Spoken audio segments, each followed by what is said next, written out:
Si vous souhaitez formuler une réponse incisive et structurée contre les politiques environnementales perçues comme contraignantes, telles que les ZFE, voici une approche qui reste percutante tout en étant constructive.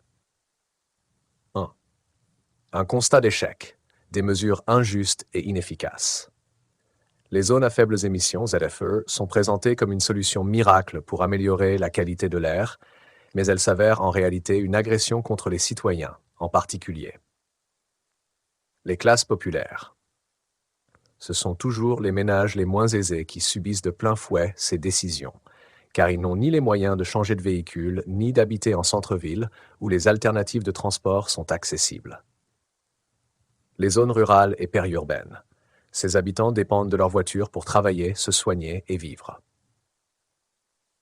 La mise en place de ZFE équivaut à exclure une partie de la population des centres-villes. 2. Une hypocrisie écologique flagrante. Ces politiques prétendent lutter contre la pollution, mais dans les faits, les véhicules visés ne sont pas les plus polluants. Les normes critères pénalisent des voitures techniquement encore performantes et conformes au contrôle technique. L'importation massive de batteries polluantes. Encourager l'achat de véhicules électriques ou hybrides masque une autre réalité.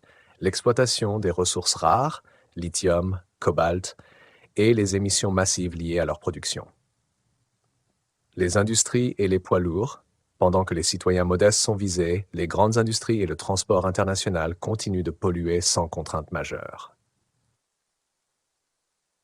3. Une attaque contre les libertés fondamentales. Les LFE symbolisent une montée en puissance d'une forme de dictature environnementale, atteinte à la liberté de déplacement. Exclure les automobilistes des villes et périphéries revient à restreindre leur droit fondamental à la mobilité. Répression financière, les amendes répétées, les contrôles techniques renforcés et les primes insuffisantes forment un racket organisé. Ces mesures sont imposées sans consultation ni accompagnement sérieux, reflétant une déconnexion totale entre les élites écologistes et la réalité des Français. 4. Des alternatives raisonnables et équitables. Plutôt que des politiques punitives, voici des solutions pour une transition écologique acceptable. Incitation financière massive. À offrir des aides véritablement accessibles pour le remplacement des véhicules ou leur conversion à des systèmes moins polluants.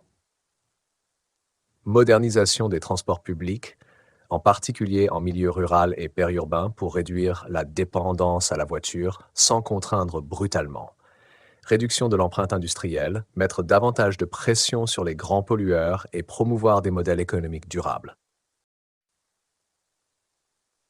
Un appel à la résistance citoyenne. Les LFE ne doivent pas devenir le symbole d'une écologie punitive. Il est temps pour les citoyens de exiger un moratoire, stopper immédiatement la mise en place des LFE et engager un véritable débat national. Sanctionner les élus déconnectés. Aux prochaines élections, refuser de voter pour les partis qui soutiennent ces mesures injustes. S'unir dans la contestation. Rejoindre les initiatives comme celle de 40 millions d'automobilistes pour dénoncer ce sabotage des libertés et du pouvoir d'achat.